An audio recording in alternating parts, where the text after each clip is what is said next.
I always say forecasting the future is hard, right? Okay. It's very hard. I mean, we can't even get weather right, and we're going to try to forecast 60 years here. So Yeah. it's a challenge.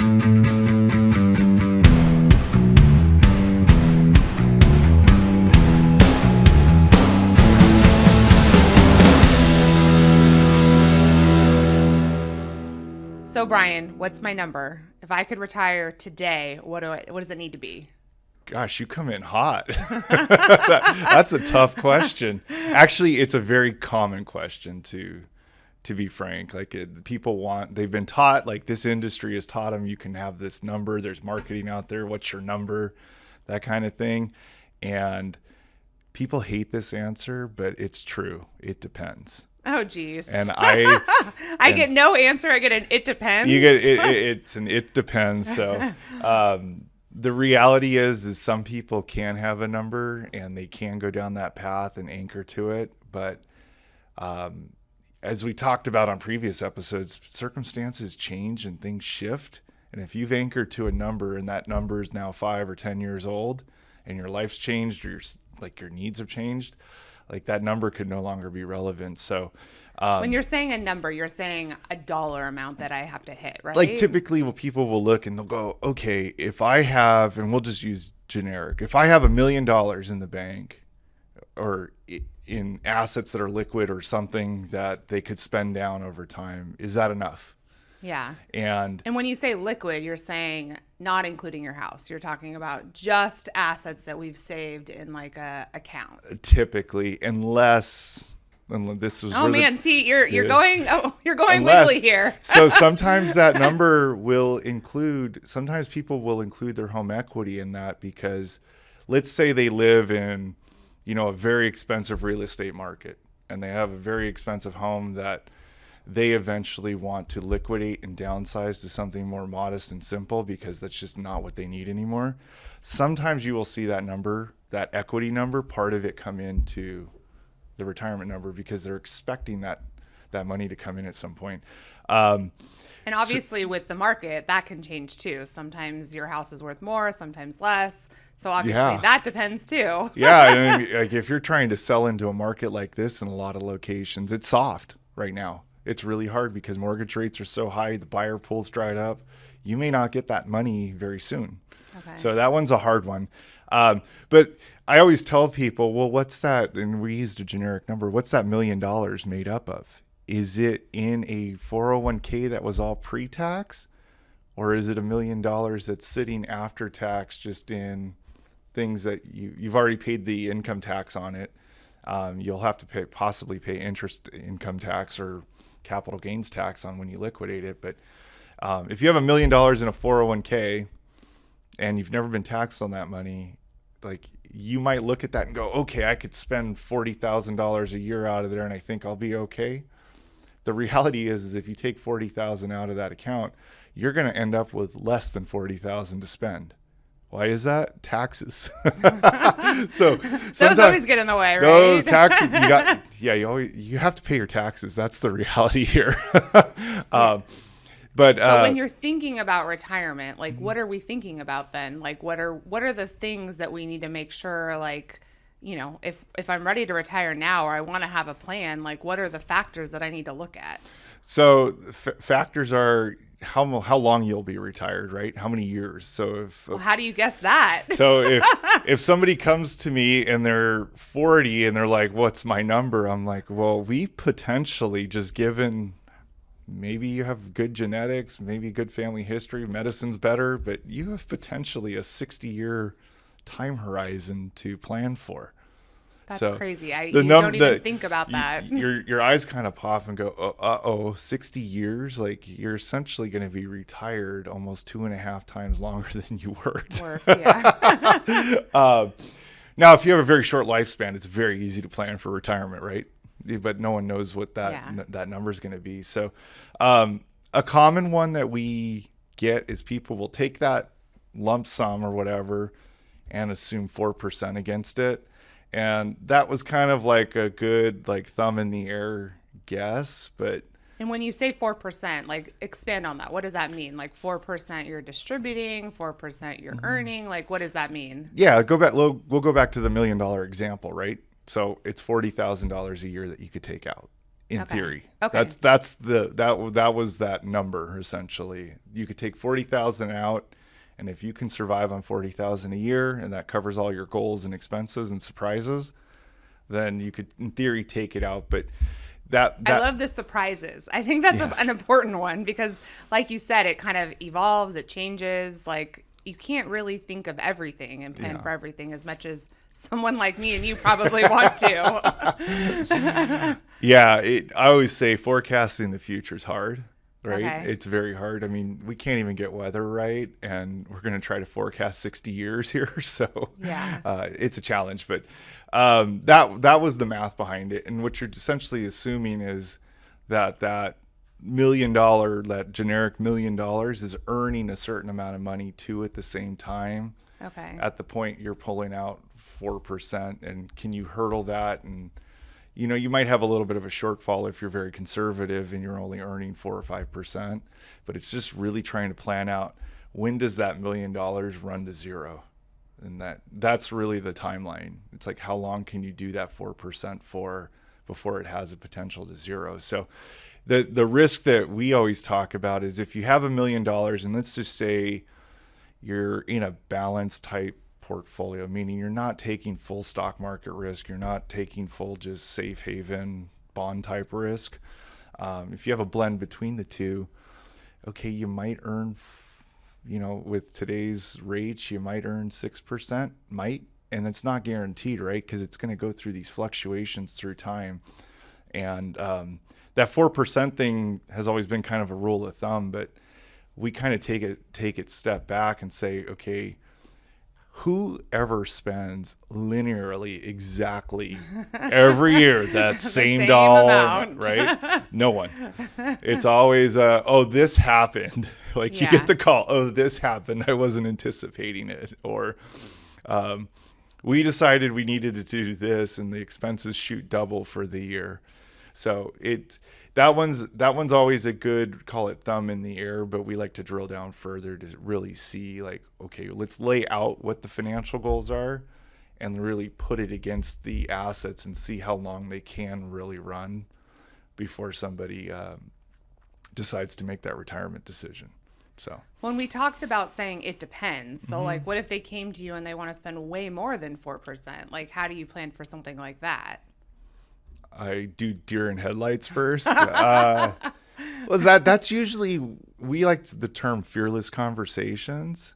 Like we won't shut it down. We will go through the testing and the math and the modeling of it to see if it's even feasible. Okay. But I'm glad they can tell us that. Like they know what their goal is. They know what their goal is, because that's really, if they know what their goal is and they have like pretty strong certainty with it, we can back into, okay, you're going to have a shortfall. Here's what you need to do over the next few years to get to the point where that will be a more comfortable estimate over time.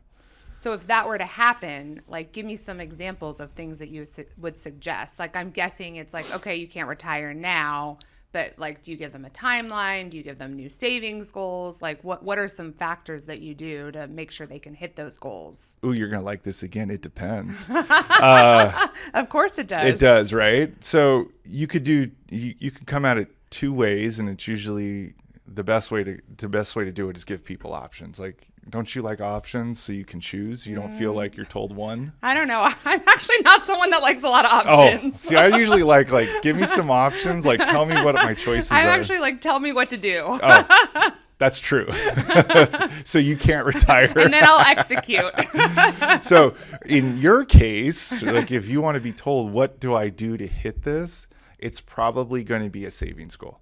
Okay. Like you're going to need to have a savings goal, and with how how you would want to invest the money and be comfortable to stick with it for the long term, not get in and out, bail, and like change your plan, month to month or year to year.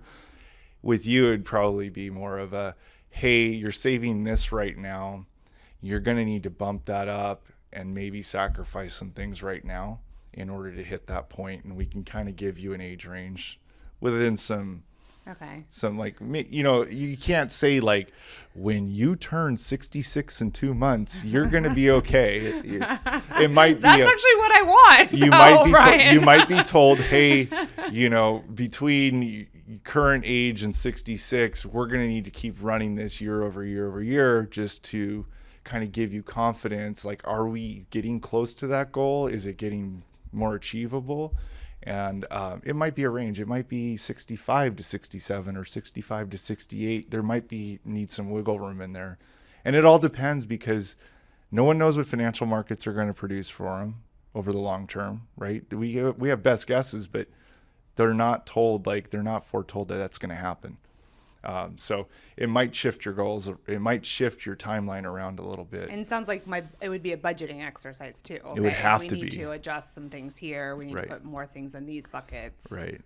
Because if you're going to try to hit, if you are dead set that like, I want to hit this and I want to do this by this kind of point in life, yeah, it might mean giving up some things today.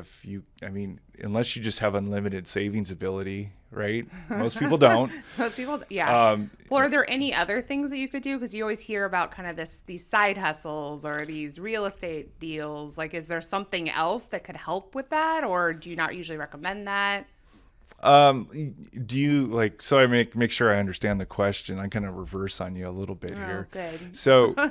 When you say that, do you mean going out and trying to do something to speed up the plan? Yeah, like some extra like income. Like, could we do something like that? That's obviously something we talk about a lot. Yes. So if I would say if you could do something else to generate money on the side that you can control. So for example, like if you wanted to pick up a side hustle or have a side business or something that you do part-time in addition to what you currently do, and you have the energy to do it, go for it, right? Because that will help. And as long as you don't spend that money too, at the same time, you're saving it towards that goal.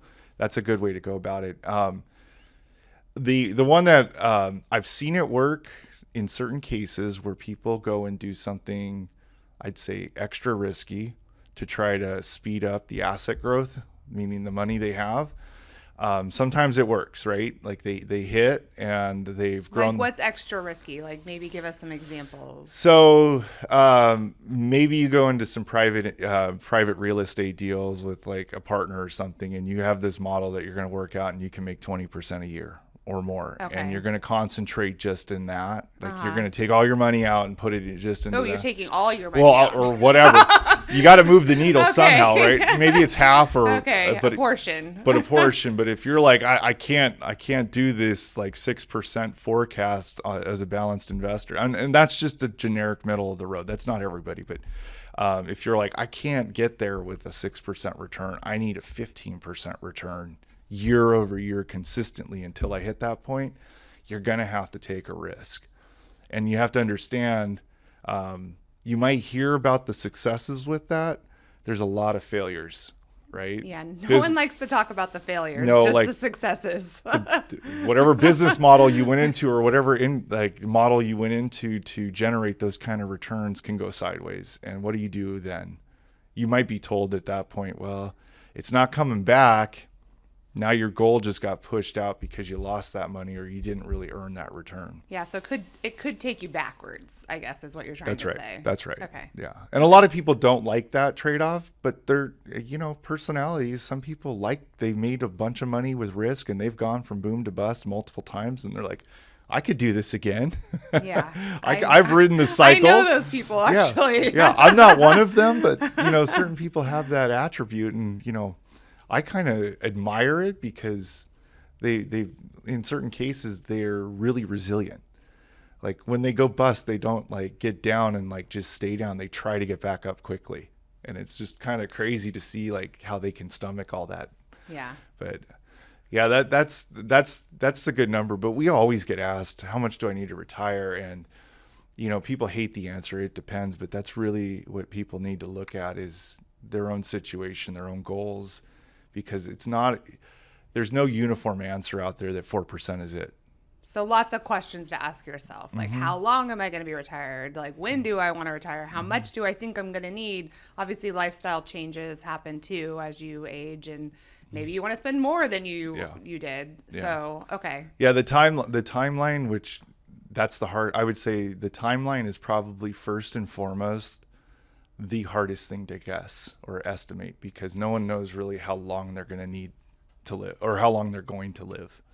So if you're, statistically, right, if you're 80 today and you're pretty certain, like, hey, I know my health history pretty well, that I'm only going to live to 90 and I really don't care about what I leave behind. right. That's a 10-year timeline is a lot easier to try to plan around than a 40-year timeline. Well, I think that's an important factor too. If you don't plan on leaving a legacy, like you can, you die with nothing, and that's okay. Yeah. Like that's not everyone's plan. So, okay. I wish that die with zero thing sounds cool, but like at the same time, you're like, how do I get to that zero at the right point? moment, right? That's a timing. I don't know if I could I could get that square on precisely. Right. So. Yeah. So if the answer is it depends, which it sounds like it is, obviously it's going to be a very different conversation with a 30-year-old versus a 60-year-old. So let's go decade by decade. If you're a 60-year-old, what is the top 3 things that you should really consider when you're thinking about retiring? So 60-year-old, in theory, you have a shorter time horizon than the 30-year-old, right? Meaning the amount of years you have to plan on, it's a compressed time frame. Most likely, yes. Most likely. No one knows for sure. But with a 60-year-old, you kind of have to look at what your current lifestyle is, because they've gone through most likely they've gone through the years of big spending, home purchase, all that, and they've kind of gotten to a point that's more comfortable, like more consistent. Right. Really just taking a hard look is that amount of money, that goal I have, really a realistic number for me at this point. And then the other thing is they need to look at guaranteed income sources or like things like Social Security, what that's going to pay us. And I think the biggest thing is to have an honest conversation. Do they really think where they are today is going to be the same at 70 or 80? And when you say the same, are you talking about where they live, what their lifestyle looks like? So you're talking about all those factors. Right. You're shaking your head. Right. So, I mean, the big one that we see is like, you think at 60, like, this is like, I'm going to stay in this house. I'm not going to move. I'm not going to do this. We can do this. A lot of people do that. But then occasionally you get to the point where you're like 70 and you see your friends start moving away or downsizing or going into these communities that they have more activities than where they were. And so it starts to like lure them. Maybe we should do that. Well, that's a big shift, right? Right. So yeah, it's really being realistic that, hey, do we really think right now the next 40 years are going to look like where we stand today at 60? But the good thing with a 60-year-old is they have a shorter time horizon, in theory, to plan around. And it's a little bit easier to do that as the time horizon compresses. Okay, so we talked about the 6-year-old and thinking about retirement. There's a lot of people out there, lots of content creators, influencers that are talking about retiring at 30, 35, 40. Break that down for us. Like, what does that look like? What are they not thinking about at 30 retirement? Yeah, I think about the way I behaved at 30. I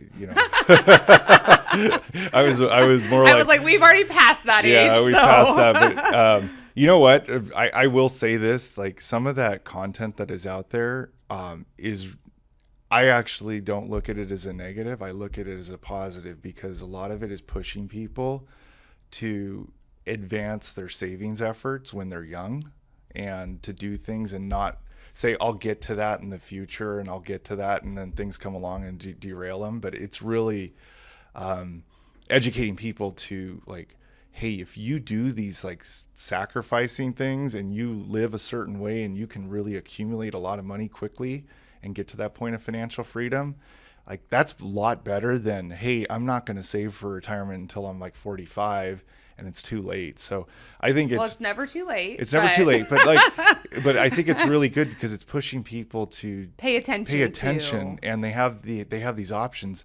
I would say for a 30-year-old who thinks they have that number and they've figured it out, the only thing, or the main thing I would say is, if you figured that number out of how you got to there today, meaning how you were living, can you do that exact stuff over and over again for the next, say, 60 years? That can only get you to 90. You might live even longer than that, but maybe it's 70 years. Can you live exactly that way with what you know today to get there? And some people will go, well, no, like I will eventually want to like live in a nicer home. I will eventually want to do this, and lifestyle inflation could start to creep in. Yeah. And what that lifestyle inflation is just as you go along, you want to improve what you were doing before. And so that might require more resources than you're estimating today. Well, and maybe at 30, you don't have a family yet. You don't have anyone else in your life. You're just taking care of yourself. Yeah, and then 10 years from now, somebody comes and sweeps you off your feet, and your life changes, right? Like that. Those are factors. And I would always just say, be humble with your assumptions. So, like, yes, it's very easy to say, I've got this nailed, I've got it. But be humble and say, maybe I'm not right about this, and there's some uncertainties in the future that I need to be careful with. The other is the goal of retirement, right? Like, I don't want to do, like, when you hear the word retirement, it can mean a lot of different things, but a lot of the time it just means I stop having to work, right? I'm done. But in the case of 30, you have like 70 years. Are you going to fill that with a lot of stuff that's meaningful? Or are you going to sit at home and like still continue to pretend that you were in the phase you were in as you built that wealth up? But I would say if you can find something that you really enjoy, that you don't feel like you're having to work, maybe it's part-time, maybe it's some level of engagement where you can earn income, that just builds a cushion for you. And if you don't like it, you still have that financial flexibility that you've created, that you can walk away and go find something new. But a lot of the time, the assumptions today that I see thrown out is if you leave your money in the market, you can earn 8-9% on average. That's just U.S. stocks over the long run, and people back into that and they extrapolate it. The things that have happened that are not all that infrequent in reality is you could have 10 years of no investment returns in that kind of strategy where I'm just investing in the broad U.S. market. We've gone through these things. They're called lost decades. And if you're spending down your portfolio too early in life and you're not hitting those numbers because they didn't just consistently come year over year, you could be eroding into principal really fast, and you might find yourself going, oh my, like I didn't have enough as much as I thought. So that's always one of those things I would say is be careful of your assumptions around at a certain age that you're going to have potentially sequence of return risk in your assumptions. Okay, you're getting a little I got really I'm like, let's go back a little bit.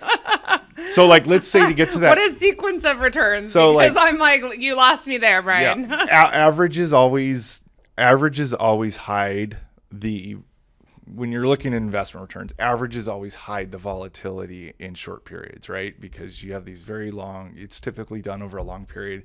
It hides the really bad stuff.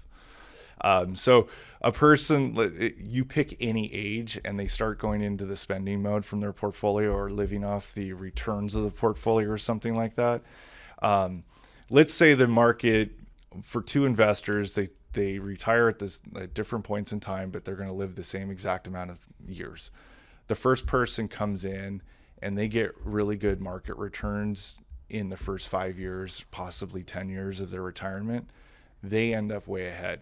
Now they could have bad returns in the middle that disappear for a while until they get back above average. Oh, right? They recover, right? They recover. Okay. But the person that comes into that period and has the really negative years right off the bat, the unlucky periods, right, what they're ending up doing is their portfolio is dropping. They're spending a certain amount, so they're drawing down even more than their losses on the portfolio. And then when the market gets to the point of recovery, they have less dollars there Less to dollars in compound there. their way Okay. out of the problem. So it's a very, they might, if you look at the two time periods, they could end up with the same average rate of return over time. But the person that got the unlucky period first is going to have less money at the end, believe it or not, because they had less dollars because they lost so much at the beginning. And they were taking money out. And they were taking money out. Okay. So they may end up going, oh, like he ended up or she ended up with more than I did. We got the same rate of return. It was just on different dollar amounts. So that's the thing I'd say I worry about the most, is sequence of returns, because you don't control those. You know, history is what it is, and averages are great, but there are periods where you can be unlucky for 10 years, and you're going to have to stick with it. So those are some factors to consider. But I always go back to the engagement aspect. Like, I know work can be a real grind for some people, and people get into professions that they feel stuck or they don't like, but finding something to keep the brain going, that's not monetary, right? That's not Right. financial, but having some level of engagement where you have a purpose. Like, make sure you have a purpose when you wake up every day. Like, find something, even if it's not paying you, but maybe if you can earn a little income on that, you going. keep you going. I usually see those people be the healthier. They end up healthier and happier. Yeah. But that's just our experience with it. Well, if it depends, which it sounds like it does, and everyone has, you know, a unique situation, a dollar amount they're trying to hit, where can they get more answers, Brian? Where can they find us? Oh, once again, the marketing. I'm not the marketing person. No, we'd love to hear from people if they have questions around this and they have a lot of curiosity and they want to have somebody they want to bounce ideas off. They can reach us through our website, halberthargrove.com. Also, we have the YouTube channel. They can like and subscribe for future content here. But they can reach out to us directly through our website and get in contact and ask us questions if they're curious and learning more. And you can also contact us via LinkedIn if you have any questions directly for Brian or myself.